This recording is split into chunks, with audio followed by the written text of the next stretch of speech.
Hello friends, welcome back to my channel. दोस्तों, आज की कहानी राजा विक्रमादित्य से संबंधित है। तो चलिए शुरू करते हैं आज की कहानी। एक दिन राजा विक्रमादित्य शिकार खेलते खेलते एक ऊंचे पर्वत पर आ पहुंचे। वहां उन्होंने देखा एक साधु तपस्या कर रहे हैं। साधु की तपस्या में विघ्न नहीं पड़े, यह सोचकर वे उसे श्रद्धापूर्वक प्रणाम कर वापस लौटने लगे। उनके वापस मुड़ते ही साधु ने आवाज दी और उन्हें रुकने को कहा। विक्रमादित्य रुक गए और साधु ने उन्हें एक फल देते हुए कहा कि जो भी इस फल को खाएगा उसके यहाँ तेजस्वी और यशस्वी पुत्र पैदा होगा। राजा विक्रमादित्य उस फल को लेकर जब वापस महल की ओर लौट रहे थे तो उनकी नजर एक तेजी से दौड़ती महिला पर पड़ी। दौड़ते दौड़ते वह महिला एक कुएं के पास आई और छलांग लगाने ही वाली थी कि विक्रम ने उसे रोक लिया। राजा विक्रमादित्य ने उस महिला से पूछा कि वह आत्महत्या क्यों करना चाहती है। उस महिला ने बताया कि उसकी कई पुत्रियां हैं, परंतु एक भी पुत्र नहीं है, जिस कारण उसका पति उससे बहुत नाराज है और गाली गलौज तथा मारपीट भी करता है। इसीलिए वह इस जिल्लत भरी जिंदगी से तंग आकर आत्महत्या करना चाहती है।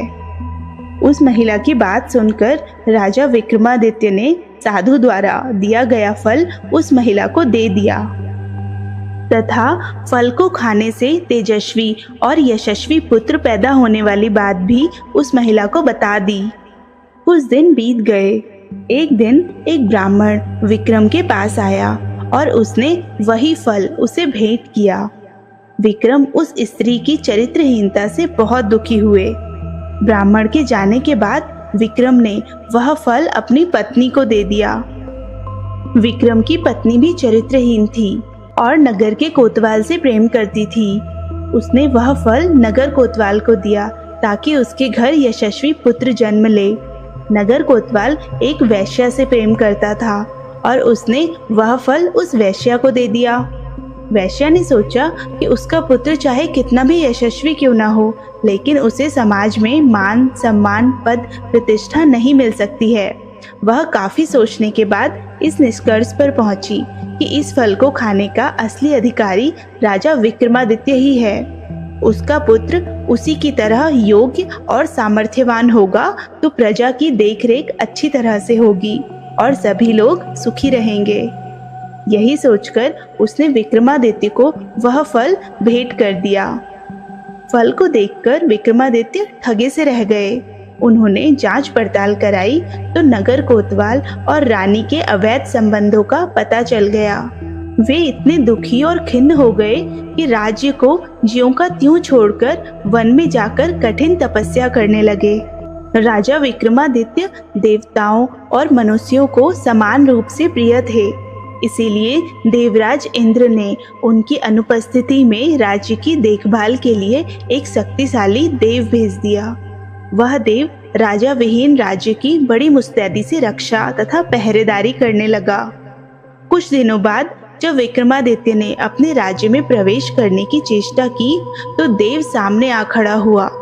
विक्रमादित्य ने कहा कि वह राजा विक्रमादित्य है, परंतु देव ने कहा कि इसको प्रमाणित करने के लिए तुम मेरे साथ युद्ध करो और मुझे पराजित करो। विक्रमादित्य ने अपनी वास्तविक पहचान सिद्ध करने के लिए उससे युद्ध किया और पराजित भी किया। पराजित देव मान गया कि उसे हराने वाले विक्रमादित्य ही हैं और उसने उन्हें बताया कि उनका एक पिछले जन्म का शत्रु योगी के भेष में यहाँ आ पहुंचा है और सिद्धि कर रहा है। वह उन्हें खत्म करने का हर संभव प्रयास करेगा। यदि विक्रम ने उसका वध कर दिया तो लंबे समय तक वे निर्विघ्न राज्य करेंगे। योगी के बारे में सब कुछ बताकर देव चला गया। विक्रम की चरित्रहीन पत्नी तब तक ग्लानि के कारण जहर खाकर मर चुकी थी। विक्रम ने आकर अपना राजपाट संभाल लिया और राज्य का सभी कामकाज सुचारू रूप से चलने लगा। कुछ दिनों बाद राजा विक्रमादित्य के दरबार में वही योगी आ पहुंचा। योगी ने राजा विक्रमादित्य को एक ऐसा फल दिया जिसे काटने पर उसमें से एक कीमती उपहार निकला। उपहार के बदले उसने विक्रम से उनकी सहायता की कामना की। विक्रम शहर से तैयार हो गए और उनके साथ चल पड़े। वे दोनों शमशान पहुंचे तो योगी ने बताया कि एक पेड़ पर बेताल लटक रहा है और एक सिद्धि के लिए उसे बेताल की आवश्यकता है। उसने विक्रम से अनुरोध किया कि वे बेताल को उतारकर उसके पास ले आएं। विक्रम उस पेड़ से बेताल को उतारकर कंधे पर लादकर लाने की कोशिश करने लगे। बेताल बार बार उनकी असावधानी का फायदा उठाकर उड़ जाता और पेड़ पर लटक जाता। ऐसा 24 बार हुआ। हर बार बेताल रास्ते में विक्रम को एक कहानी सुनाता। 25वीं बार बेताल ने विक्रम को बताया कि जिस योगी ने उसे लाने भेजा है वह दुष्ट और धोखेबाज है। उसकी तांत्रिक सिद्धि की आज समाप्ति है तथा आज वह विक्रम की बलि दे देगा। जब विक्रम देवी के सामने सर झुकाएगा, राजा की बलि से ही उसकी सिद्धि पूरी हो सकती है। विक्रम को तुरंत इंद्र के देव की चेतावनी याद आई। उन्होंने बेताल को धन्यवाद दिया और उसे लादकर योगी के पास आए। योगी उसे देखकर अत्यंत प्रसन्न हुआ और विक्रम से देवी के चरणों में सर झुकाने को कहा। विक्रम ने योगी से कहा कि पहले वे देवी के सामने सर झुकाने की विधि संपूर्ण करें, और जैसे ही योगी ने अपना सर देवी के चरणों में झुकाया, बिना देरी किए विक्रम ने तलवार से उसकी गर्दन काट दी। देवी बलि पाकर बहुत प्रसन्न हुई और उन्होंने विक्रम को 2 बेताल सेवक के रूप में दिए। उन्होंने कहा कि इनको याद करते ही ये दोनों बेताल तुम्हारी सेवा में उपस्थित हो जाएंगे।